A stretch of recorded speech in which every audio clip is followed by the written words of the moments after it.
No importa el color que tengas, serás bienvenido. No importa el color que veas, serás percibido.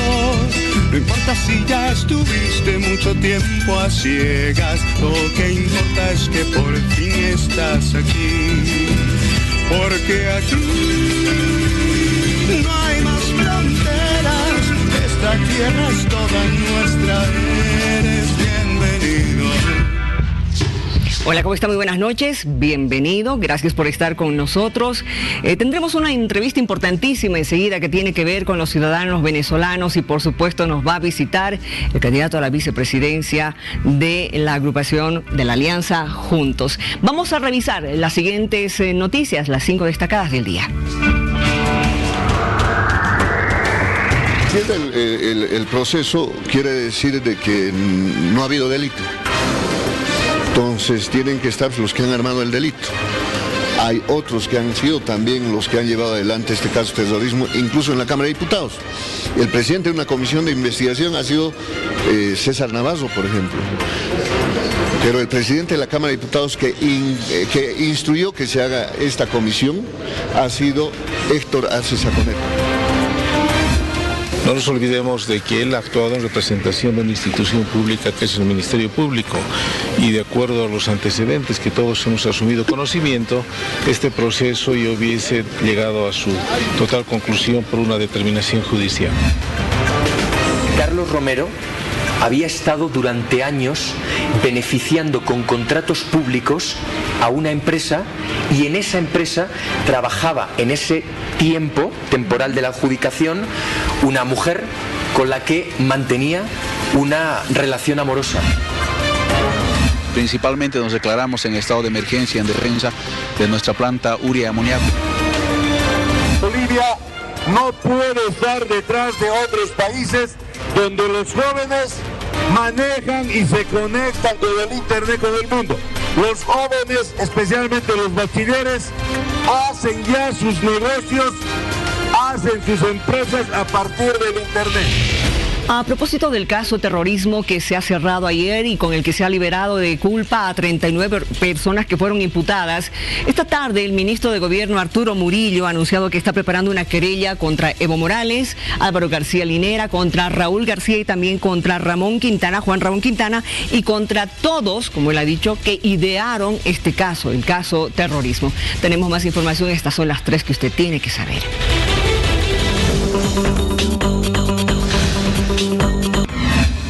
Tedros Adhanom Ghebreyesus, director general de la OMS, lanzó un llamado para recolectar $675 millones destinados a combatir durante 3 meses la epidemia del nuevo coronavirus. Explicó que 60 millones serán destinados a financiar las operaciones de la OMS y el resto será para los países que se encuentran particularmente amenazados.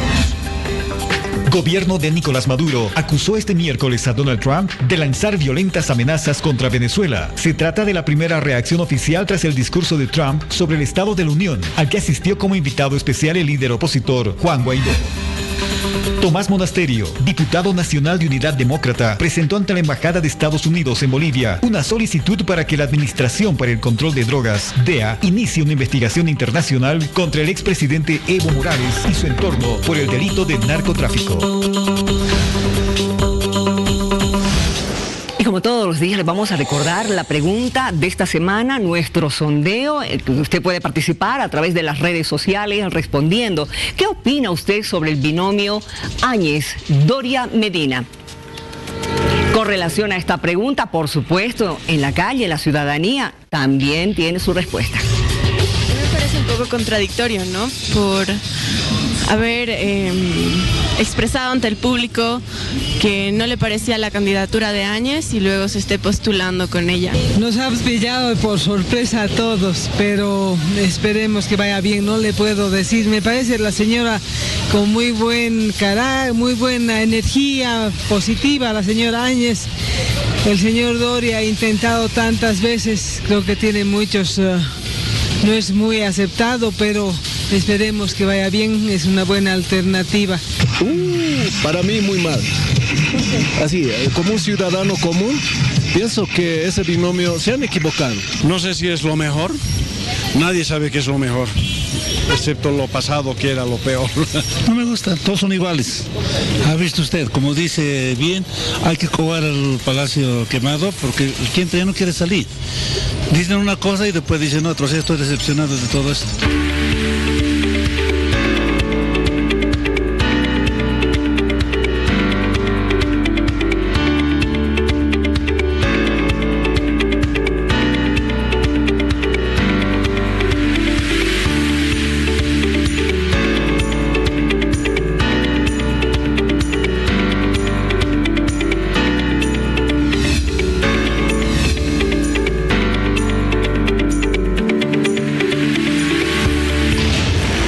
Hoy lo recibimos en nuestro estudio para que converse con nosotros, para que quizás vamos a tener que retomar algunas preguntas que ya ha escuchado, pero igual yo sé que vamos a encontrar algo nuevo en lo que usted va a decir hoy día. Don Samuel, ¿cómo está? Bienvenido. Buenas noches, Muy Miriam. buenas noches. Un gusto estar en tu programa y poder compartir con los televidentes. A ver, ¿cómo se siente? ¿Cuánto ha pasado? Una semana y un poquito más. Un poco menos de una semana, ha sido el viernes anterior. No, me siento bien, creo que si queremos lograr unidad, si queremos consolidar nuestra democracia, tenemos que ceder, porque si todos quieren unidad y nadie quiere ceder, no avanza la unidad. Entonces, veo que hemos podido avanzar y estamos logrando la unidad posible. La unidad posible con 5 partidos políticos que se han aliado en Juntos.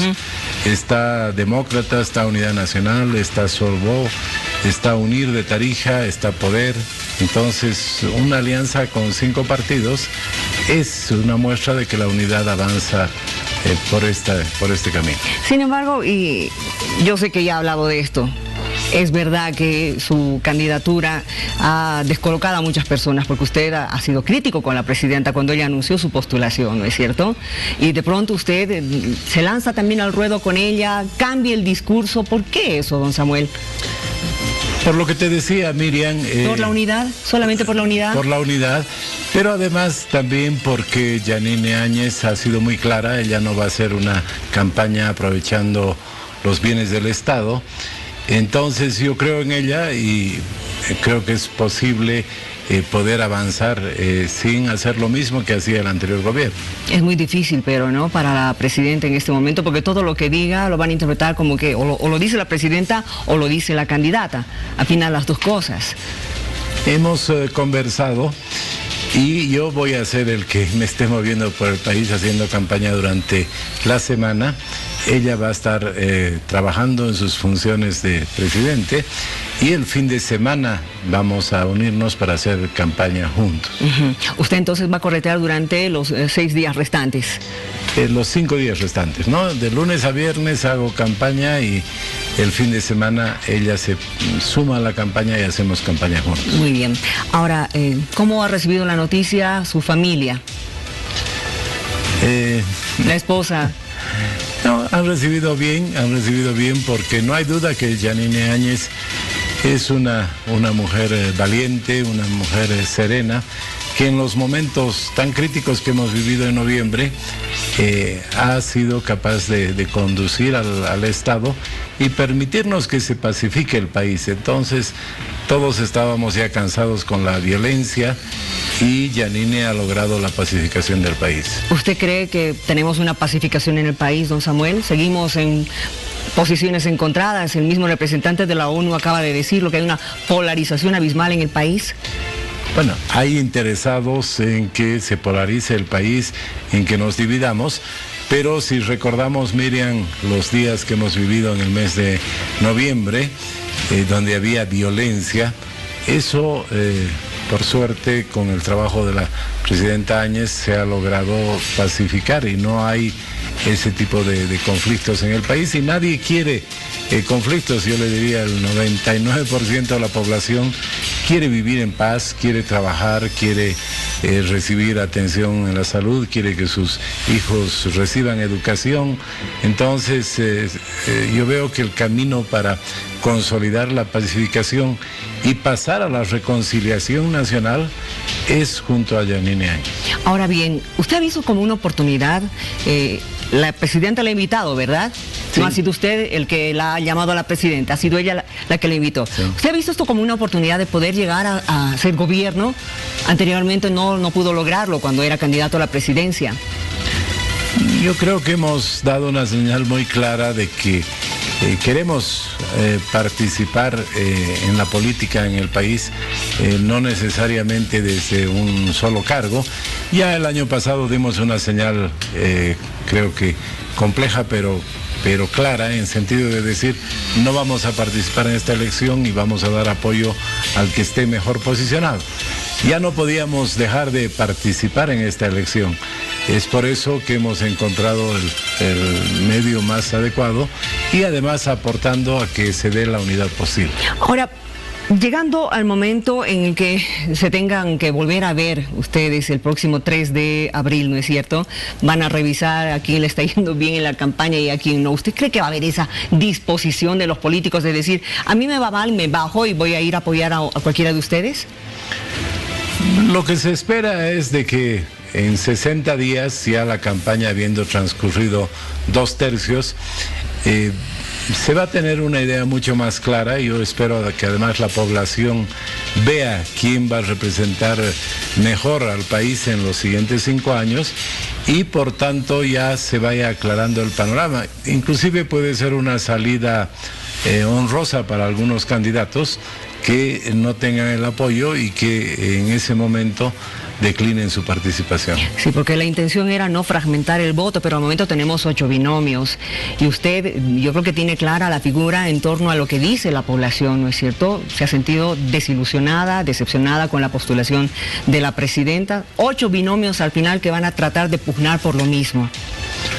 Ahora también la unidad está en manos de la población.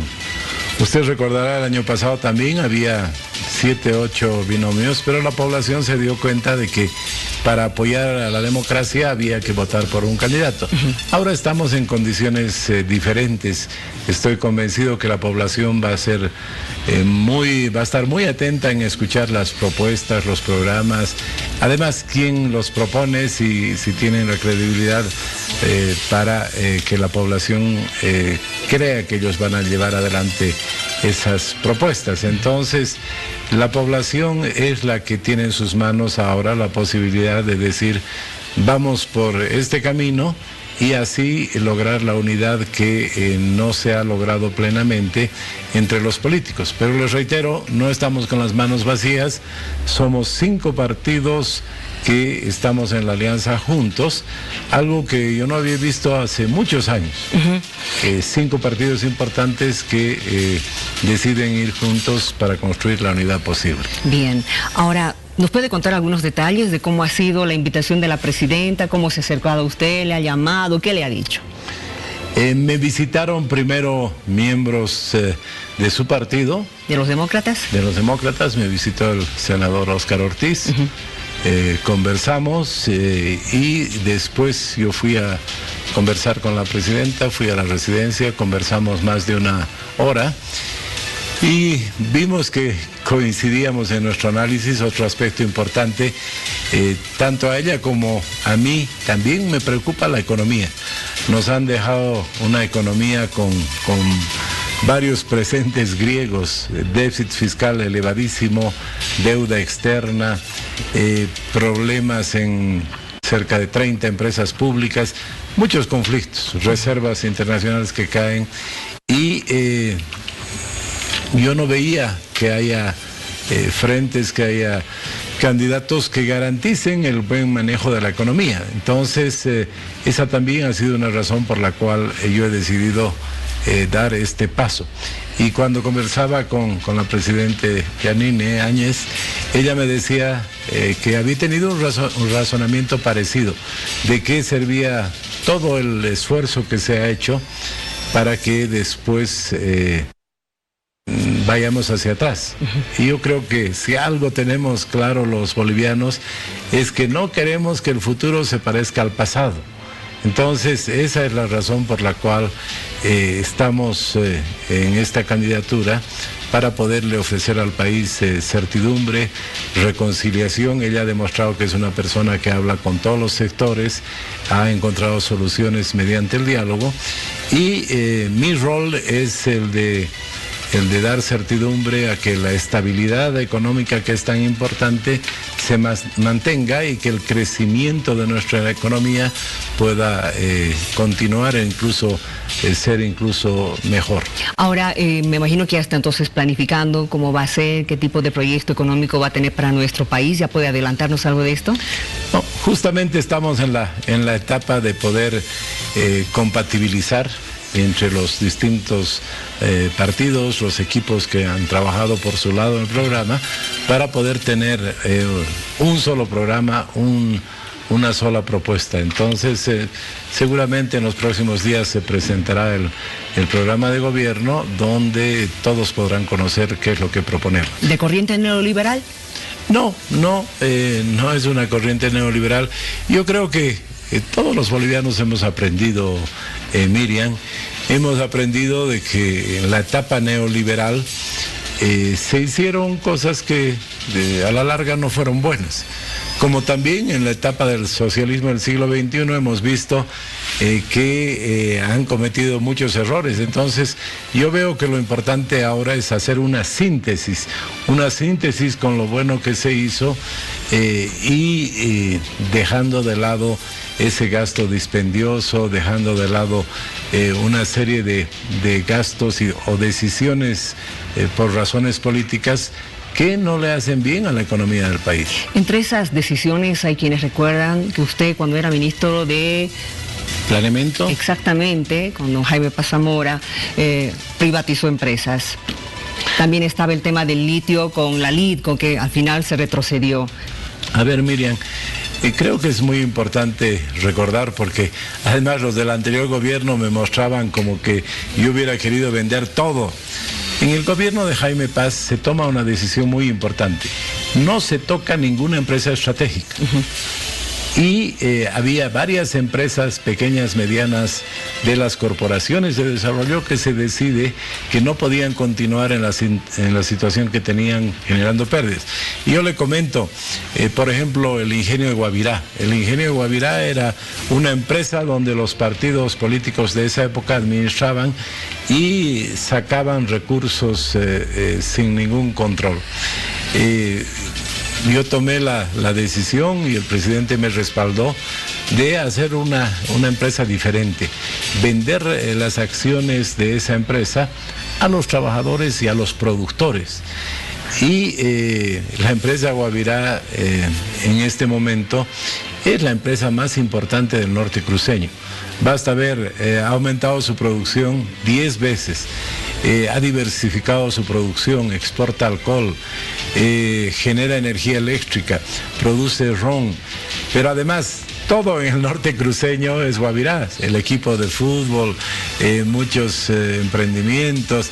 Entonces realmente, por ejemplo, con esa solución que se dio a Guavirá, hemos tenido el crecimiento de toda una región del país. Entonces, ojalá se podría tener otras empresas que, siendo de los productores, de los trabajadores, puedan tener un impacto económico en toda la región. Ahora, cuando usted dice que estamos con una herencia negativa en torno a lo económico, el déficit, la deuda, problemas con las empresas públicas, ¿qué se está pensando para poder salvar estas empresas públicas? Primero, tiene que haber una administración racional, una administración por los objetivos de la empresa. Te comento dos casos que a mí me han impactado. Ende es una empresa que tradicionalmente fue bien manejada, generaba ganancias y daba un buen servicio de energía eléctrica en nuestro país. ¿Qué ha pasado en el anterior gobierno? Al margen de la empresa, han decidido empezar a comprar plantas para generación de energía eléctrica, al margen de su plan de inversiones, al margen de la demanda de energía eléctrica en el país. Ya se descubrirá seguramente por qué tenían ese afán de comprar y invertir miles de millones de dólares en más plantas de energía. ni siquiera en energía sostenible, no son nuevas plantas de energía solar o eólica, sino plantas que funcionan con gas. En este momento tenemos prácticamente un 40% de exceso de oferta, o sea, tenemos muchas plantas y no tenemos a quién vender esa energía eléctrica. Una empresa bien manejada desde afuera, le hacen otro plan de inversiones por comprar y generan ese tipo de cosas. O algo que hemos podido ver todos los bolivianos, el fin de semana pasado se ha publicado en los periódicos paceños una nota sobre BOA. Sí. Y se mencionaba que BOA tiene 14 aviones. Yo me fijé en la tabla esa y se puede decir que 7 aviones son de propiedad de BOA, 7 aviones son alquilados. Así es. Pero lo que me molestó realmente, me dio rabia, es que los 7 aviones que BOA ha comprado en los últimos años son aviones viejos. Aviones que tienen 20 o más años. Esos ha comprado. Ya tendremos que investigar en qué precio han comprado esos aviones. Pero que se compren aviones viejos que ya varios deben estar cerca de quedar obsoletos y los aviones nuevos solamente alquilados.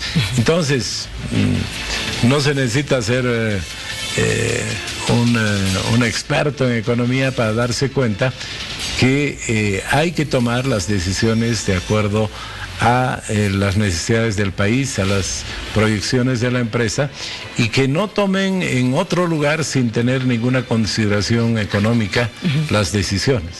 Entonces, por eso yo soy optimista de poder sacar adelante las empresas públicas con una buena administración.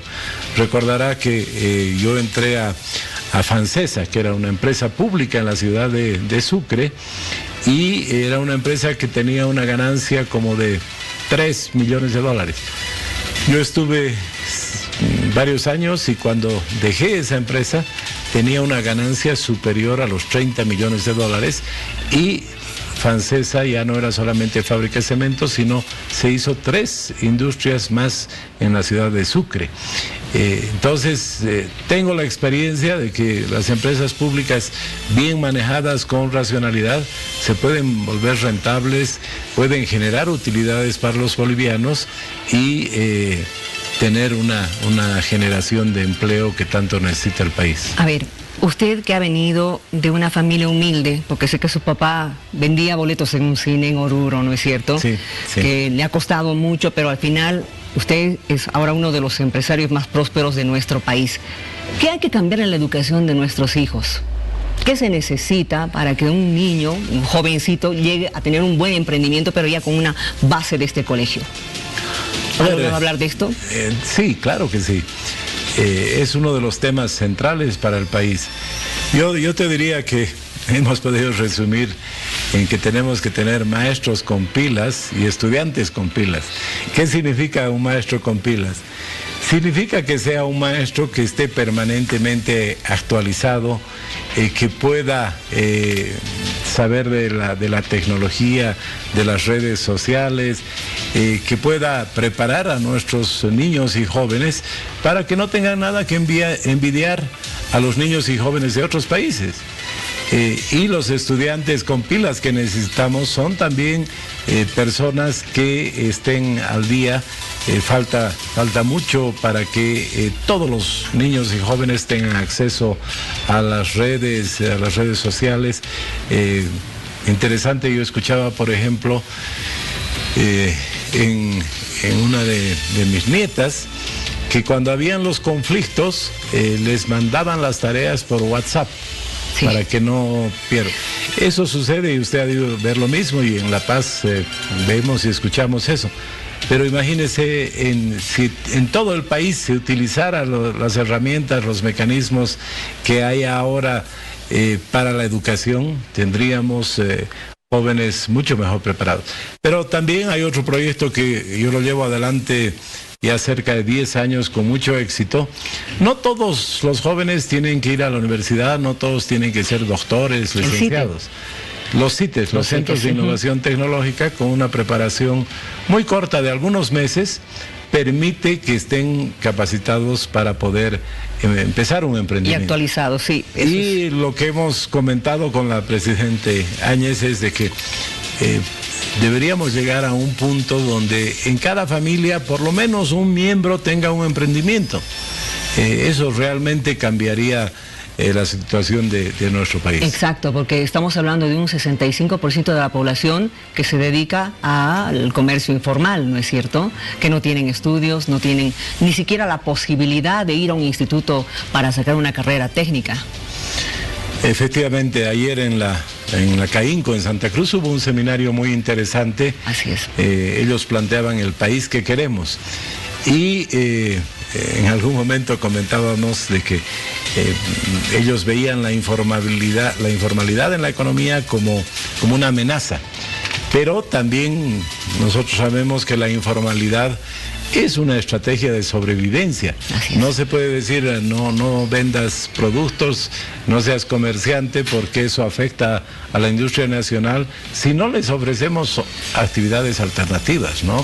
Entonces, desde ese punto de vista, creo que el tema de los emprendimientos, el tema de la capacitación, es uno de los temas centrales hacia adelante. La educación es cara en nuestro país. Por eso le digo que no muchos pueden acceder a la educación, a pagarse una buena carrera, a pagarse incluso un estudio técnico.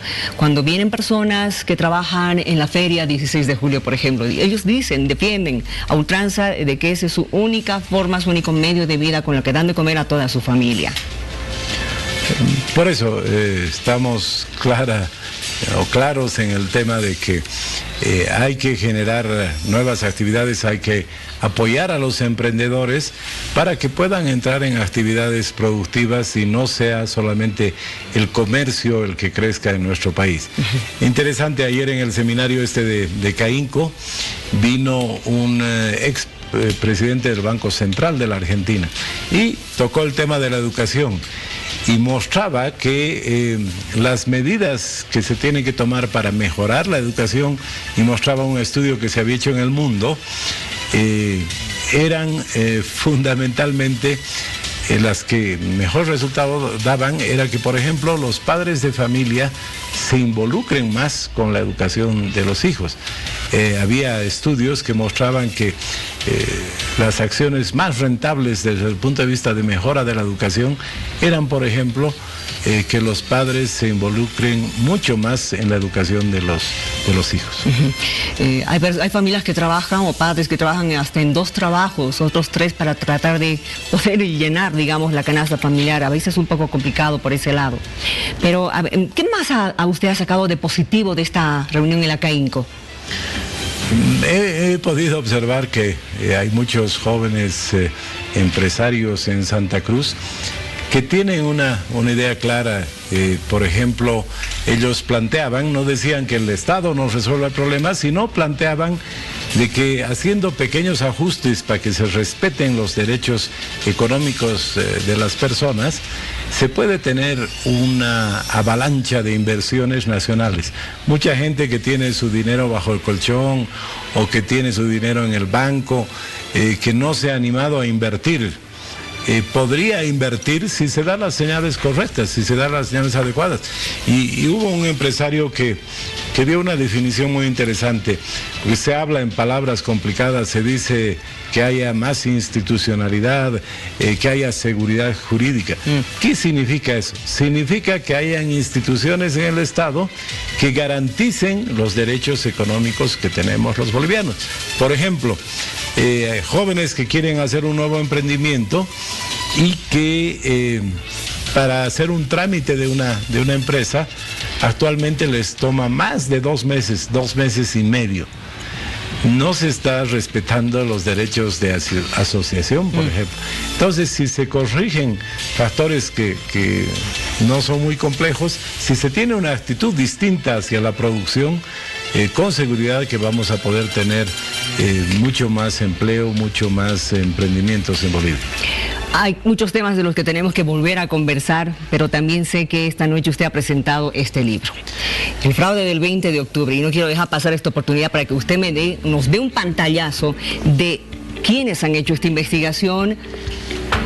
Además, ¿de qué estamos hablando de esto? Los documentos de la investigación, el fraude del 20 de octubre. Don Samuel.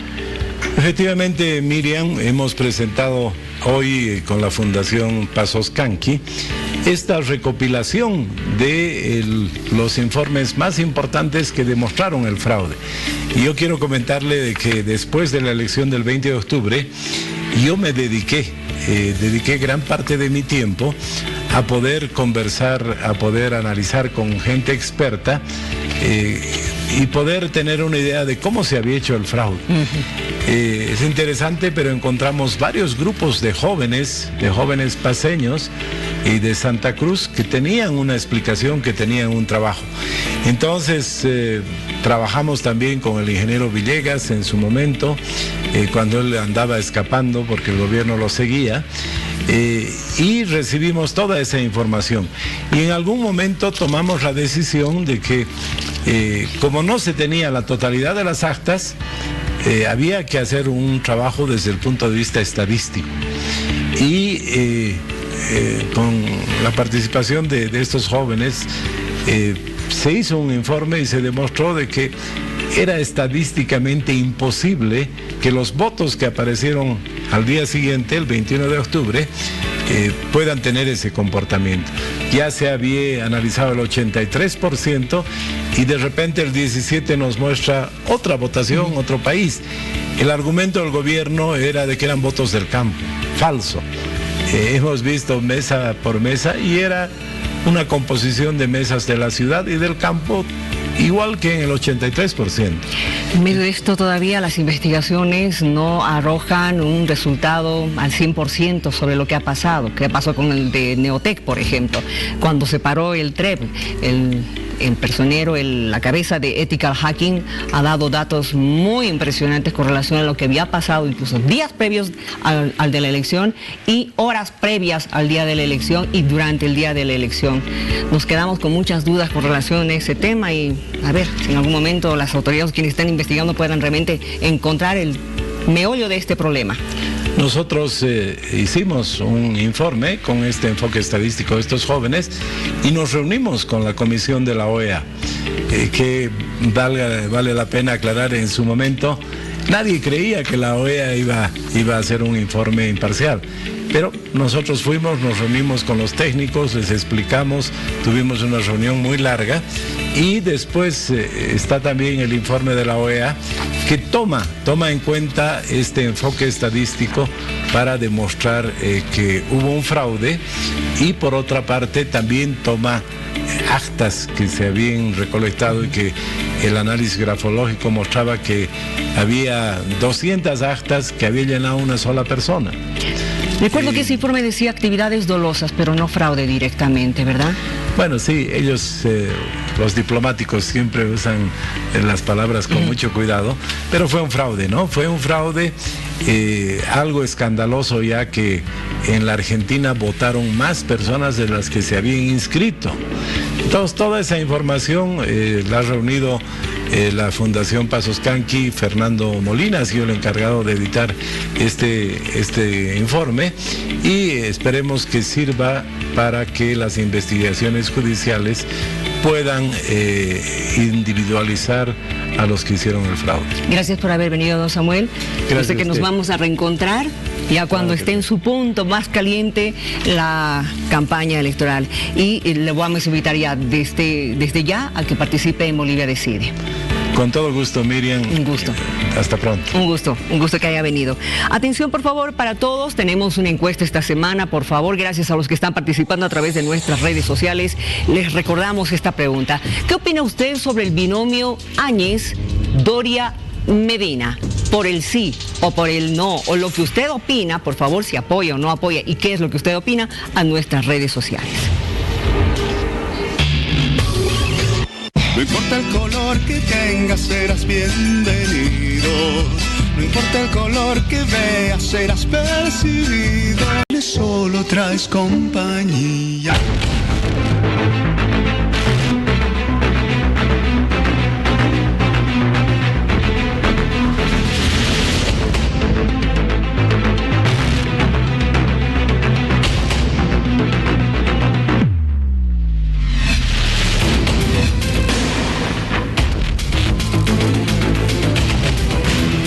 esas imágenes, ¿qué es lo que usted siente?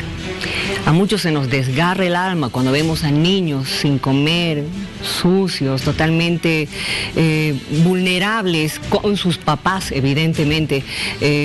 Uno se pone a pensar, ¿qué está pasando? Podemos ser tan indolentes, tan indiferentes ante la realidad que están pasando estas familias que son venezolanas, que ya han llegado hace muchos meses.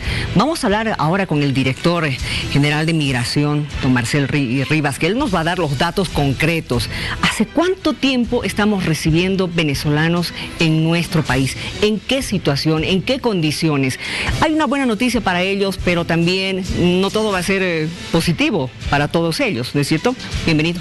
Muchísimas gracias. Como siempre es un gusto verle. A ver, cuénteme, ¿se va a legalizar la situación de los ciudadanos venezolanos? ¿De todos? No. La resolución administrativa 148/2020, que es un documento administrativo, una herramienta administrativa que ha sido aprobada en el último Consejo Nacional de Migración del 28 de enero, en el cual han participado la Cancillería, participado el Ministerio de Trabajo, el Ministerio de Justicia, ha participado ACNUR, ha participado la Asamblea Permanente de Derechos Humanos, UNICEF, han participado de diferentes pastorales que tienen que ver con el trabajo con inmigrantes, y se ha analizado la problemática específica de los niños venezolanos. Nuestra función en este Consejo Nacional de Migración, en la agenda establecida en el Consejo Nacional de Migración, ha sido establecer la herramienta que reconozca la identidad de los niños venezolanos. En nuestro país desde hace muchísimos años existen niños venezolanos que no son reconocidos como personas. Exactamente como suena, no son reconocidos como seres humanos, y en contra de las mismas declaraciones de los derechos humanos de los niños, de la Convención Interamericana de Restitución de los Menores, es que la herramienta que ha sido aprobada por todas estas instituciones que han formado parte del Consejo Nacional, del cual por supuesto Migración tiene la Secretaría Técnica, pues ha dado el paso importantísimo y fundamental para reconocer la identidad de los niños venezolanos que están en nuestro país. A ver, ¿cómo vienen ellos? ¿Vienen con su papá, su mamá? A veces no solamente son dos niños, son más niños, los estamos viendo en las calles pidiendo limosna. Es muy duro aquello, porque realmente es un agobio también para la ciudadanía. Uno muchas veces les ayuda, pero no puedes ayudarles todos los días y absolutamente a todos, ¿no es cierto? Es insostenible mantener a ciudadanos que tienen hijos venezolanos o que han venido con niños, con menores, niños, niñas, adolescentes, menores de 18 años, que no tienen la documentación que era requerida hasta antes de la emisión y la aprobación de esta resolución.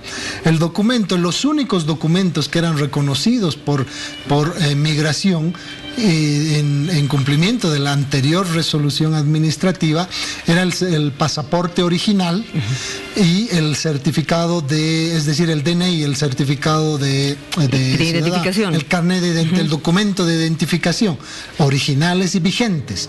No existía ninguna otra documentación que era reconocida por Migración, y los documentos supletorios que podían ser entregados a Migración eran los mismos documentos pero legalizados por su consulado o embajada correspondiente. Todos sabemos que hace muchísimos años, hace un par de años en todo caso, no existe en nuestro país, ni siquiera en los países cercanos, un consulado o una embajada reconocida de Venezuela.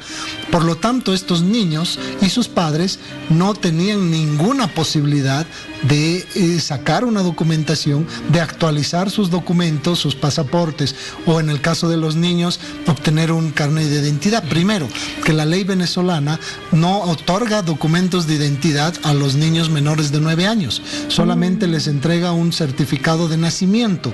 Ese documento no era reconocido por nuestra normativa, por lo tanto los niños venezolanos no podían ingresar de manera legal a nuestro país. El otro elemento es que como consecuencia de un modelo depredador ejercido en Venezuela, el socialismo del siglo XXI generó que muchísimas familias, niños incluidos por supuesto, salgan de sus casas escapando. escapando de violencia, escapando de muchas amenazas, y por supuesto que no tenían en el bolsillo su documentación original. Pero sí el pasaporte. Y tenían en algunos casos el pasaporte, que ya está vencido, y en otros casos una simple fotocopia del certificado de nacimiento de estos niños. De manera ilegal. Ese es el problema. Es decir, la gran cantidad, nosotros tenemos en Bolivia un flujo reconocido, es decir, legal, de venezolanos al año, de aproximadamente 20.000 venezolanos, de los cuales cada año también salen del país entre 17.500 a 18.000. En promedio siempre se quedan 2.000 venezolanos todo el tiempo en nuestro país, que van, ingresan. Pero hay un problema, esas son las cifras oficiales, esas son las cifras de los ciudadanos que tienen la documentación todavía vigente, pero no de los que no tienen la documentación. ¿Y qué es lo que ha estado sucediendo?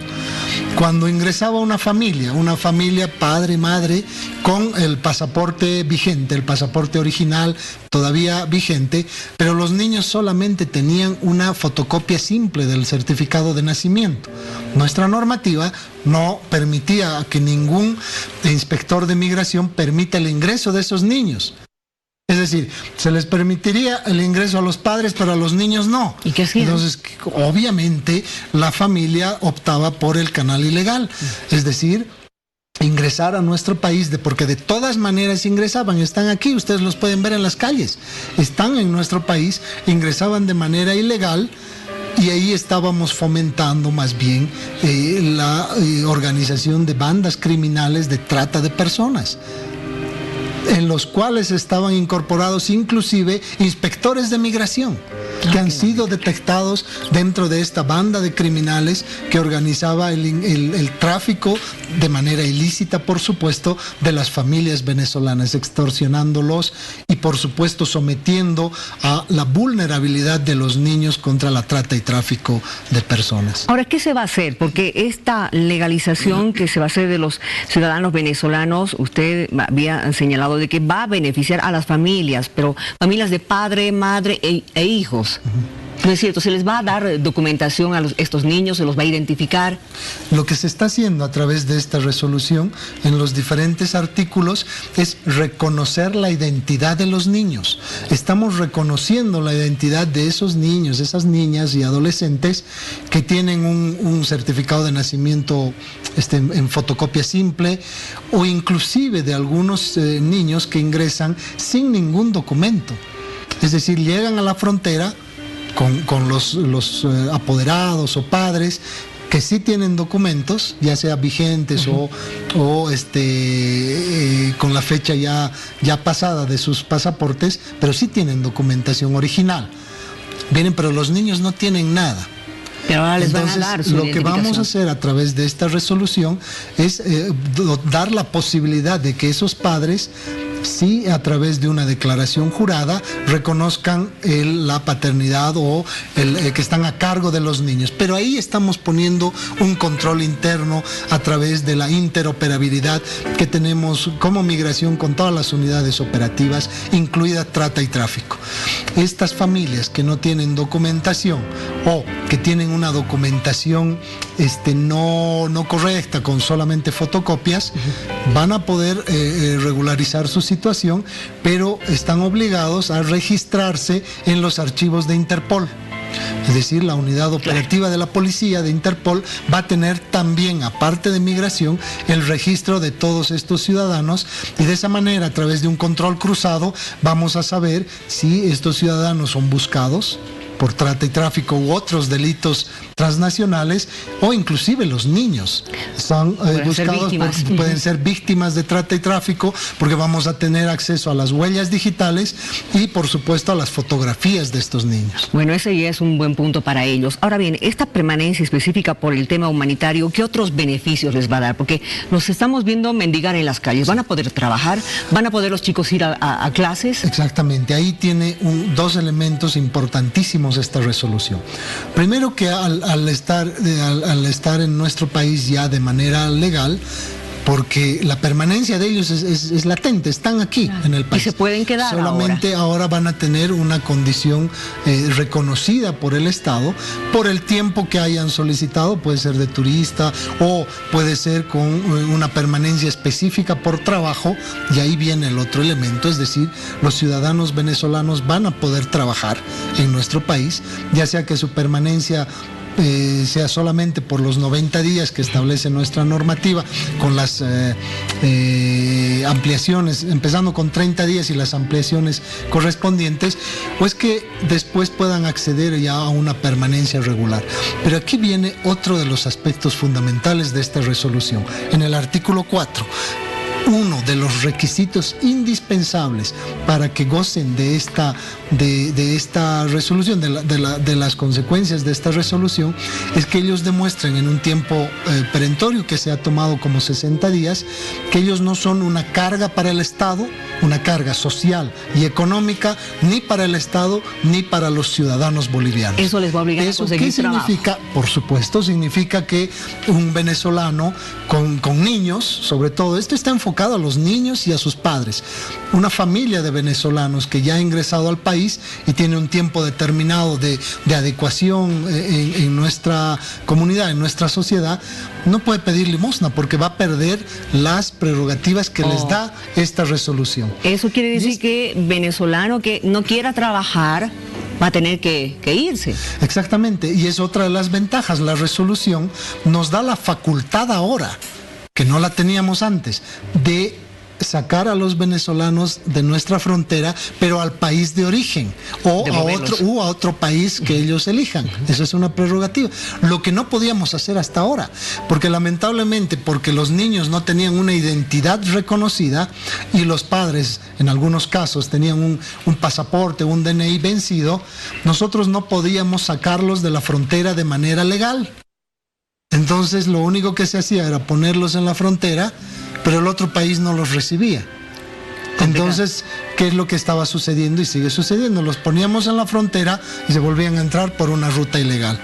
Y eso estaba generando ya un circuito de corrupción, un circuito de trata de personas muy complicado, que es una bola de nieve que debemos de tener, en los que ya estaban participando inclusive inspectores de migración.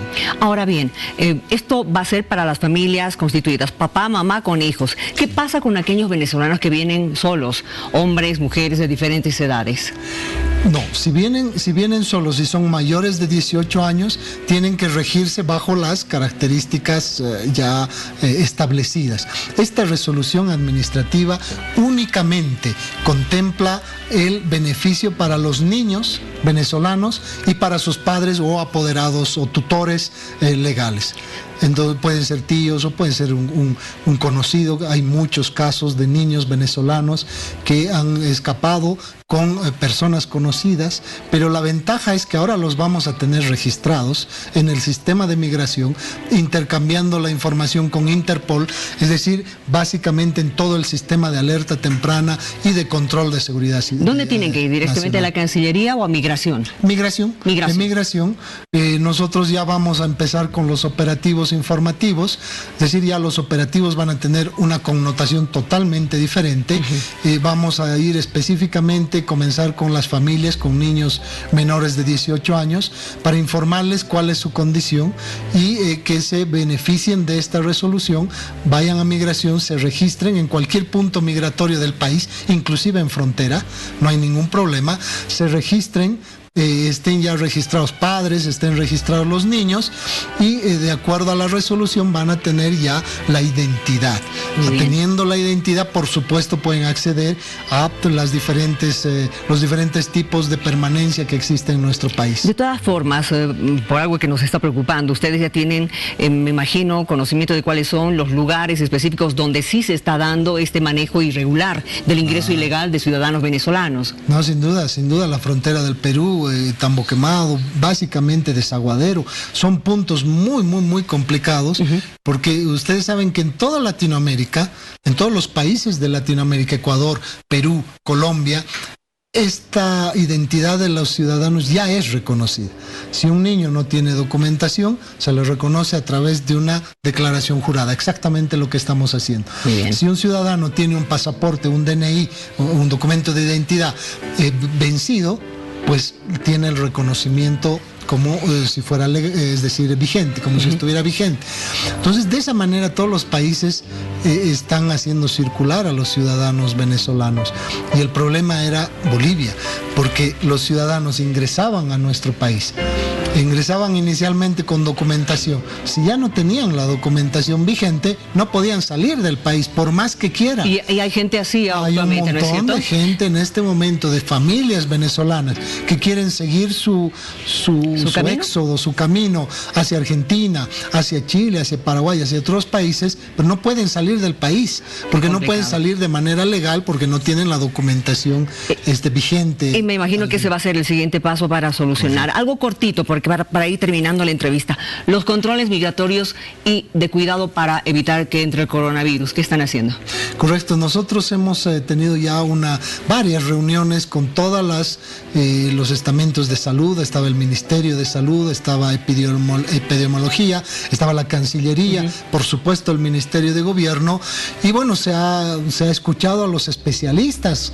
En este caso nosotros teníamos una posición, pero lógicamente nosotros no somos entes especializados en salud, simplemente somos un ente de migración, pero bueno, las recomendaciones que hemos tenido de parte del Ministerio de Salud y Epidemiología ha sido actuar en base a la prevención y sobre todo en tres características primarias que debe tener en cuenta migración, y todos los entes, aduanas seguramente están en lo mismo, que es el tener el barbijo, el sanitizar permanentemente las manos con alcohol y lavándolas, y por supuesto los guantes. Sin embargo, eso no es suficiente. Yo creo que se debe dar una certidumbre a nuestra población. Nosotros estamos listos para activar los protocolos de seguridad. El momento que el Ministerio de Salud nos dé la instrucción de tomar acciones más claras y más concretas hacia esta amenaza del coronavirus, pero que además ha sido reconocida por los especialistas en nuestro país, que Bolivia no está capacitada para hacer frente a esta amenaza. El momento que la autoridad competente, que es el Ministerio de Salud, nos dé la instrucción de tomar las acciones preventivas reales y de activar los protocolos de seguridad, inmediatamente nosotros lo vamos a hacer. Gracias por haber venido. Un gusto. Vamos a seguir pendientes a ver qué más se puede hacer con relación a la situación de quienes están ilegales, los ciudadanos venezolanos. Que le vaya muy bien. Vámonos a una pausa. No importa de dónde vengas, serás bienvenido. No importa en qué lengua hables, serás entendido. No importa el color que veas, serás percibido.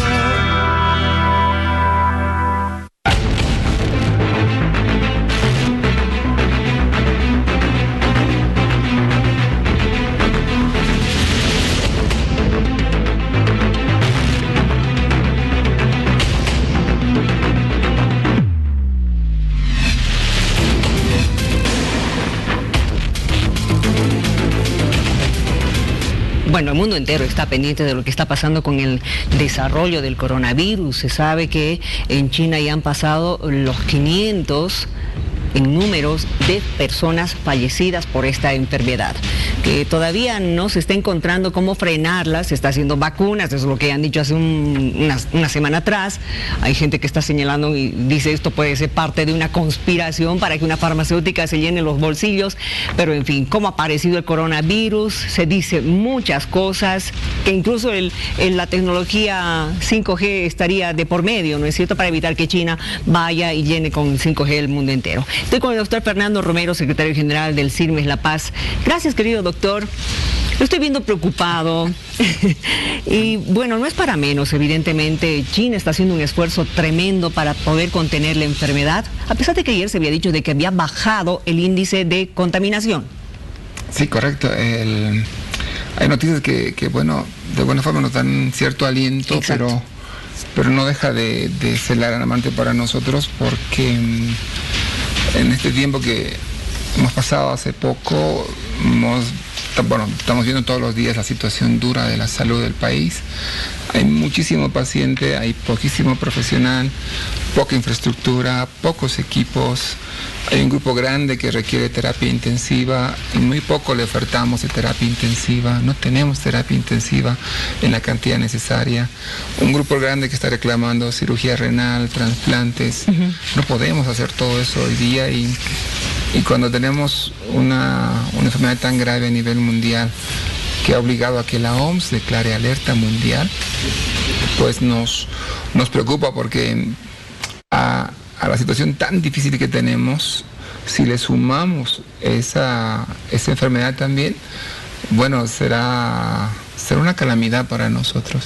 Ahora, doctor, bueno, una de las características de esta enfermedad es que hace que los pacientes presenten una neumonía brutal, ¿no es cierto? Y ahí es donde viene la falta de oxígeno incluso.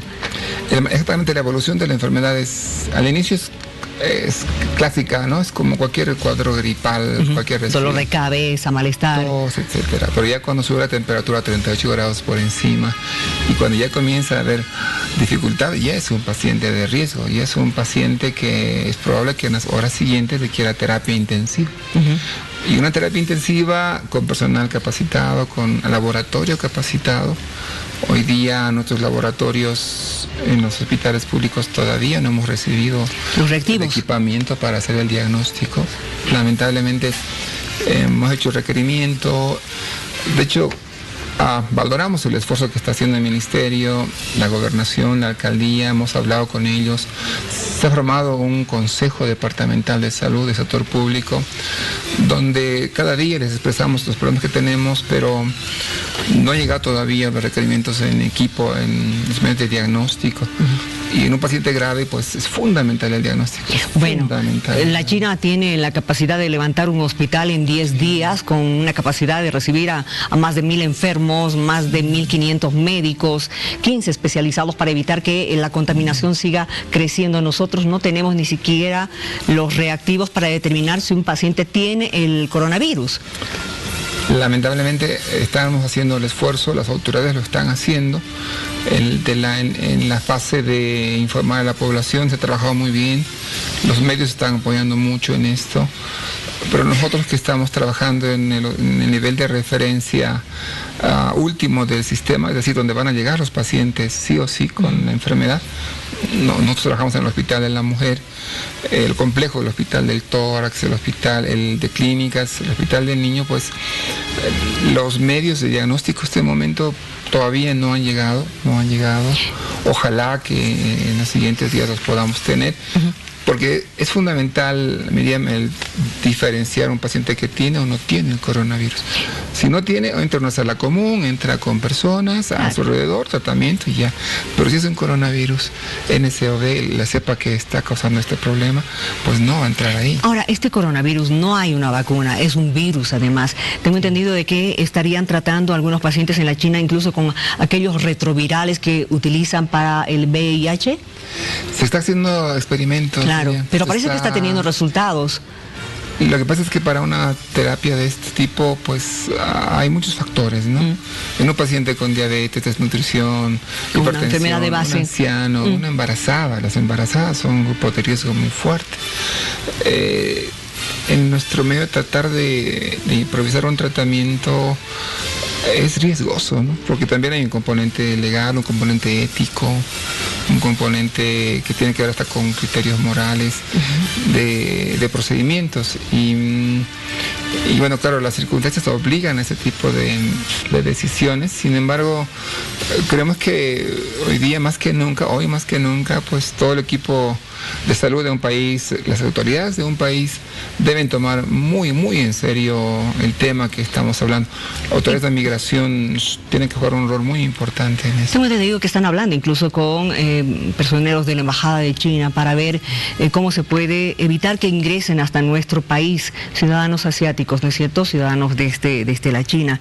De todas formas, esa también es una decisión que tienen que tomar las autoridades de la Cancillería, la inmigración, concretamente. Es correcto. Nuestra prioridad para el sistema público de salud, la nuestra es velar por nuestros pacientes, y nuestros estatutos nos dan la obligación de garantizarles un entorno sano, un entorno libre de riesgos, un entorno donde se disminuye lo más posible el riesgo de una enfermedad grave como esta. Pero cada vez que indagamos más, que vemos los detalles, hoy día, por ejemplo, estuvimos con colegas del área rural, de todo el departamento de La Paz. Ellos trabajan, si nosotros tenemos dificultades, ellos están... Nos imaginamos que debe ser peor. Muchas más difíciles todavía, y en esas condiciones nos da mucha preocupación, porque todo apunta a que si no hay recursos, no hay tecnología, no hay el ambiente hospitalario, porque para enfrentar esto debería haber ya mínimo un hospital listo, uno solo. Porque enviar pacientes a varios hospitales es una locura, contaminamos todo, ¿no? Pero tenemos diferentes lugares por donde pueden ingresar. Tenemos Santa Cruz. Exactamente. Tenemos La Paz. Oruro. Exactamente, en cada región, en cada lugar donde se condensa o donde llegan la gente que viaja, debe haber un hospital listo con toda la tecnología, el equipamiento, el personal para recibir y tenerlos aislados, y si están con la enfermedad, pues darles el apoyo sintomático, ¿no? Porque no hay tratamiento, pero no tenemos esa infraestructura. ¿Qué dice el ministro de Salud? ¿Han logrado hablar con él? Sí, hemos hablado mucho, estamos trabajando muchísimo con ellos ahora. De hecho, mañana tenemos una reunión con el viceministro, y ellos pues tienen muy buena disposición, Miriam, de trabajar. El alcalde, el gobernador, el director de sedes, la propia universidad está con la disponibilidad, pero estos procesos, cuando ya está ahí una epidemia tan fuerte alrededor, el montar, por ejemplo, un hospital donde tengamos todas las condiciones es un trabajo de mucho tiempo. Hay que buscar equipos, personal, crear las condiciones para que ese hospital funcione, y eso toma semanas o meses para nosotros. Entonces, eso nos alarma, y bueno, estamos al ministro y al viceministro y al director de sedes, pues ya haciéndoles la tarea, encargando la tarea de que debe haber un lugar específico que atienda, que reciba, donde la enfermedad se bloquee, porque no podemos enviar a todos los centros, sería una locura, vamos a propagar un cuadro, ¿no? Ahora se ha enterado de que ayer hemos tenido un susto, ¿no? En Uyuni, con 3 ciudadanos japoneses que no presentaban coronavirus, para que quede de una vez claro, para que nadie tenga susto al respecto, ¿no es cierto? Porque bueno, también no es cuestión de que nos alarmemos, aquí hay que estar realmente preparados para el momento, pero me imagino que ha sido un tremendo susto, porque ¿qué hacemos ahora? ¿Dónde los llevamos? Exactamente, esto fue lo que primero nos preguntamos nosotros ayer. Wow, ¿dónde? ¿Qué hospital queda cerca de Uyuni? Potosí tendrá las condiciones, tendrá un hospital listo para recibir, aislar y tratar, tendrá intensivistas, tendrá laboratorio, tendrá un equipo, como dice la OMS-OPS, especializado para tratar esto, y la respuesta es no, Miriam, la verdad.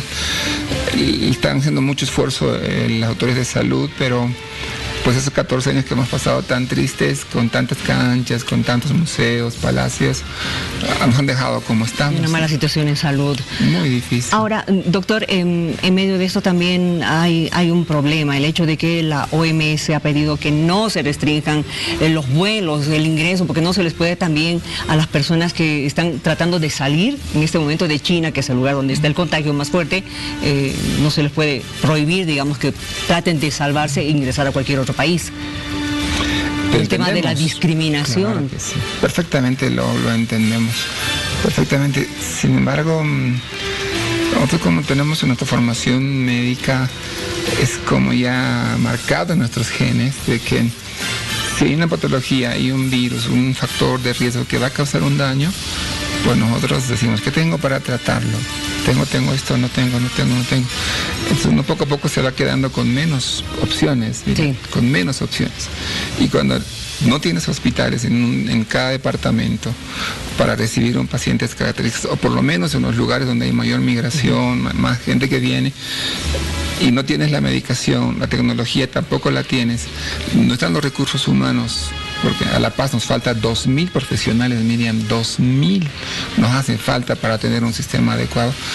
Te van quedando pocas opciones, y la que más se vislumbra, que hay que analizarla mucho, es, bueno, limitar, ¿no?, la llegada de personas que pueden causarle un daño muy grave a la población de nuestro país. Y ya sería esto para también tratar de resguardar a nuestra población. Qué complicada la situación, doctor. Exactamente.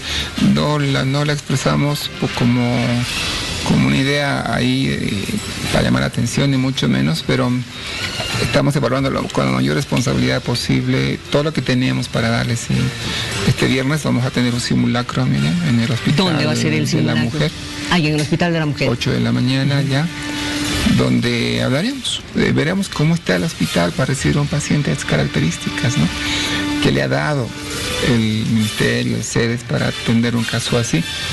Por supuesto, siempre siendo propositivos, de decir, bueno, no es culpa de tal o cual autoridad, sino que así estamos, no tenemos esto y esto, bueno, hay que hacer algo urgente, y eso sería un elemento más que las autoridades al ministerio les sirva para tomar decisiones, ¿no? Exacto. Gracias por haber venido, doctor, y no dejemos de aconsejar, por favor, a todos en la casa, en la calle, a los vecinos, siempre hay que tener cuidados para evitar cualquier tipo de infección. Lavado de manos, y si usted está resfriadito, pues evite, si se puede, ir a cualquier lugar a contagiar, o por lo menos utilizar un buen barbijo. El barbijo 3M. Sí, el C95, que es fundamental. Ya. Pero una tercera recomendación, que si hay alguien enfermito ahí, que una sola persona lo vea, que el resto no esté en contacto, para que el riesgo de contagio sea el mínimo posible. Una nada más, aisladito, como tú dices, es un gran paso. Lavado de manos, evitar tocarse las conjuntivas. Si uno va a toser, pues mínimo evitar lo más posible, evitar la tos en un ambiente cerrado con mucha gente. No toserle a nadie en la cara. Por favor, ¿no? Porque estamos mal acostumbrados a eso. Gracias por venir, doctor. Miriam, y esperemos realmente, ojalá se pueda controlar este problema, este coronavirus a nivel internacional. La Paz tiene ahora, Miriam, un Consejo Departamental de Salud. Sí. Interinstitucional. Es una buena noticia porque ahí estamos uniendo fuerzas, alcaldía, gobernación, ministerio, nosotros, colegios, todos los sectores que apoyamos a la salud. Y eso es una buena noticia porque desde ahí vamos a poder, de aquí para adelante, pues construir políticas, mejoras, a fin de que el departamento se resguarde lo mejor posible. Eso es bueno. Eso es bueno. Bueno, gracias, doctor. Vamos a una pausa, por favor. No importa de dónde vengas, serás bienvenido. No importa en qué lengua, no importa si vienes solo, traes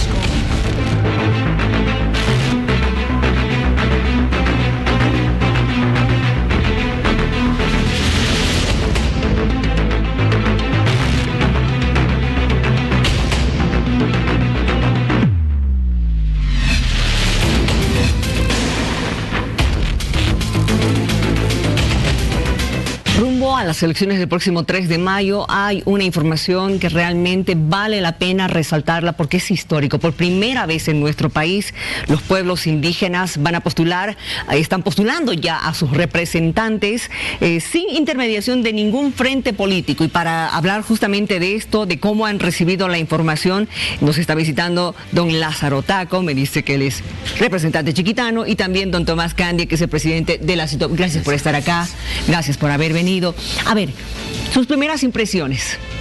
Pues muchas gracias por la invitación. Queremos nosotros también manifestar al país. Ha sido una alegría la noticia que hemos recibido el viernes anterior, ¿no?, de la 3 semanas, porque ha sido una demanda de los pueblos indígenas. Desde el momento que se organizan nuestros líderes, nuestros pueblos, se expande, se hace una organización, una confederación. Entonces, dentro de esas demandas estaba la participación, ¿no?, de los pueblos indígenas de manera directa en los diferentes niveles del Estado. Y para nosotros ha sido una alegría enorme recibir esta noticia en este periodo de transición. ¿Qué dice usted, don Tomás? Y creo que esto ha sido una lucha, no ha sido regalo de ningún partido político, una lucha de los pueblos indígenas, y creo que después de 14 años vamos a tener la participación directa por uso y costumbre, ¿no?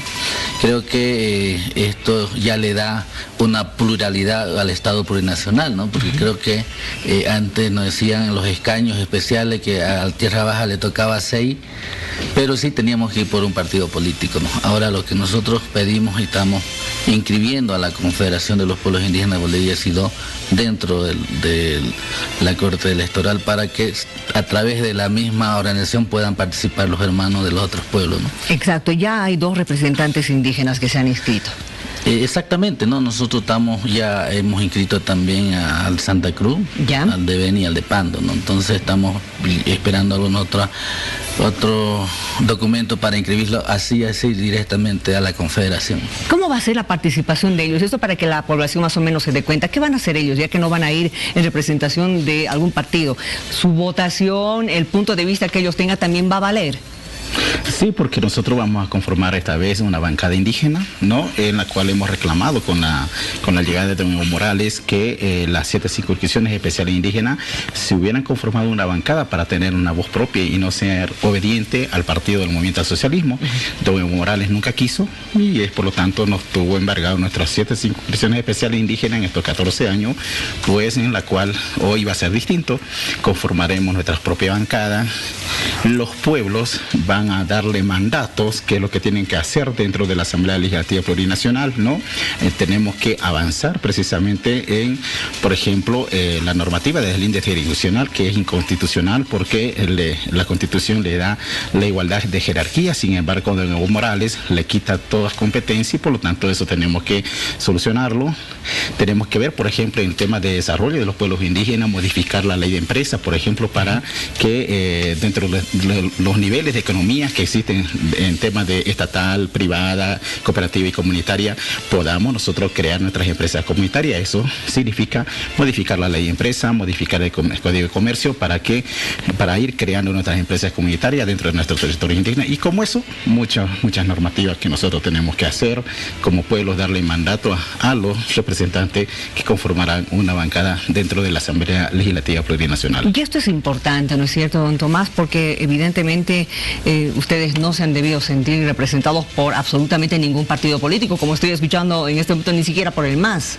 Exactamente, siempre nos han puesto de cuarto, de quinto, de sexto, y es donde no salimos, ¿no? Si hablamos de los diputados plurinacional, porque el tema de los escaños especiales no es gracias a algún partido político, eso nos merecemos nosotros. Y los partidos a veces dicen, ya lo tenemos la representación de los pueblos indígenas, pero por los escaños especiales. No, eso es nuestro. Eso ha sido una lucha. La marcha que se hizo para pedir la Asamblea Constituyente ya lo habíamos metido ahí. Y nosotros no pedíamos solamente 7 escaños, pedíamos 14. Pero lamentablemente los mismos asambleístas que estaban ya a la cabeza de don Romero dijo, no hermano, lo vamos a poner cuando se haga después de la ley el reglamento. En el reglamento lo batimos, pero eso fue falso, ¿no? Desde ahí nos empezaron engañando la participación dentro de legislativo a los pueblos indígenas, ¿no? Ahora nosotros queremos una participación directa, que estemos ahí adentro. Es por eso que agradecemos a la Corte Electoral por este principio que ha hecho, ¿no? Pero que todavía nos falta, porque vamos a presentar nosotros de repente algún documento donde nosotros queremos que también participar con estos mismos en todos los ámbitos, tema municipal y también en las subnacionales. En las subnacionales, nacional y las subnacionales. Exactamente, entonces, y en las municipales, porque también tenemos municipios en nuestros pueblos y queremos esa participación directa de los pueblos indígenas. Vamos a seguir hablando con la Corte para ver cómo podemos transar algunas cosas y que las cosas vayan conforme dice la Constitución. Ahora, para ustedes, ¿es insuficiente los 7 especiales? Somos 34 pueblos, ¿no? 34 más los Es decir, hermanos. que debería haber uno por pueblo. En esa vez, cuando se discutió la Asamblea Constituyente en las mesas, se pedía 14, para que haya 14 titulares y 14 suplentes y que ningún pueblo se quede estar dentro. Entonces, pero bueno, tenemos 6 y usted sabe que somos los pueblos numerosos del Oriente, Chaco y Amazonía, y es por eso que ahora vamos a seguir todavía luchando y viendo para que haya más representación de nuestros pueblos. Ahora, evidentemente va a ser un tanto especial y cuando ellos empiecen ya a formar parte justamente de estos legisladores, ¿no es cierto? Porque ellos también van a tener que acostumbrarse a escuchar las demandas que ellos tienen. Sí, son demandas históricas. Lo bueno que dejó don Evo Morales es que hagan respetar los derechos de los pueblos indígenas. Se constitucionalizó, pero no se hizo eco, digamos, en la realidad transparencia en la gestión del mismo, ¿no? Nosotros, por ejemplo, siempre hemos pedido no solamente participar en la Asamblea Legislativa Plurinacional, sino también tener una participación real y efectiva en los diferentes órganos del Estado. Participar en el órgano electoral, en el órgano judicial, en el Ejecutivo, así como en el Legislativo. Nosotros, por ejemplo, hemos estado muy contentos con este periodo de transición porque la presidenta Yanine lo que hizo fue al día siguiente de su posicionamiento llevar, por ejemplo, la bandera del Patujú, donde está en el Palacio la huipala que representa a los originarios de Tierras Altas, y por lo tanto esa simbiosis, esa armonía de tierras bajas, tierras altas, se lo refleja hoy. Solo que falta, digamos, ese simbolismo que no quede como folclore, sino reflejar también el Ejecutivo. Nos hubiera gustado que hubieran indígenas de tierras bajas, tierras altas, también el gabinete de la presidenta Yanine Áñez, pero seguramente eso lo van a ir manejando más adelante, van a ir teniendo más conciencia sobre la participación de los pueblos indígenas de tierras bajas. Eso yo creo que ya será a partir del próximo gobierno, ¿no es cierto? ¿Usted cómo está pensando? Así, porque así como están planificando hablar todavía con el Tribunal Supremo Electoral, me imagino que lo harán con el siguiente gobierno para ver esta posibilidad. Exactamente, y vamos a hablar porque lo necesitamos, ¿no? De repente, dentro de la estructura del otro gobierno que hay, tenemos que pedir un ministerio de pueblos indígenas, porque lo necesitamos y no lo hay ahora, ¿no? Por eso que creo que vamos a intentar, siguiendo hablando con el gobierno que entre, para que podamos ser parte de esa estructura, para que los pueblos indígenas nos puedan ayudar a hacer respetar los derechos desde ahí adentro, porque de afuera, si no tenemos a alguien adentro, nadie nos va a hacer respetar, ¿no? Ustedes se sienten todavía relegados, ¿no es cierto? Bueno, nunca... Con más de 30 pueblos. O sea, no vemos, todavía no estamos con esa participación ahí como queremos nosotros, ¿no? Pedimos más bien de que las autoridades puedan, digamos, ver esa forma de cómo podemos participar ahí los pueblos indígenas, tanto hombres y mujeres, porque en tema de la participación vamos a poner a nuestros buenos hombres, a nuestras buenas mujeres que van a ir a poder defender el derecho o las leyes que a nosotros nos interesa en defensa del territorio, defensa de las áreas protegidas, porque eso es lo que nosotros más anhelamos en nuestros pueblos, en nuestras comunidades. Para nosotros realmente es una alegría saber de que por fin ustedes van a tener representantes parlamentarios, ¿no es cierto?, para que ellos también puedan trabajar por las demandas que tienen ustedes, porque la población en general sabemos que hay más de 30 pueblos indígenas, pero ¿cuáles son sus necesidades más apremiantes? ¿Qué necesitan ellos para desarrollarse? Pues concretamente no todos lo saben, ¿no es cierto? Gracias por haber venido. Señor Lázaro. A usted muchas gracias. Don Tomás, gracias a usted. Gracias por haber venido y habernos expresado además este punto de vista que tienen, porque es importante para que la población sepa. Es histórico lo que va a pasar en esta ocasión, en estas elecciones, porque ya van a poder también los pueblos indígenas elegir a sus propios representantes. Y con esto podemos ir despidiendo el programa, ¿verdad? Gracias por haber estado con nosotros, gracias por haber venido, un gusto como siempre, nos reencontramos en próximas horas. Buenas noches.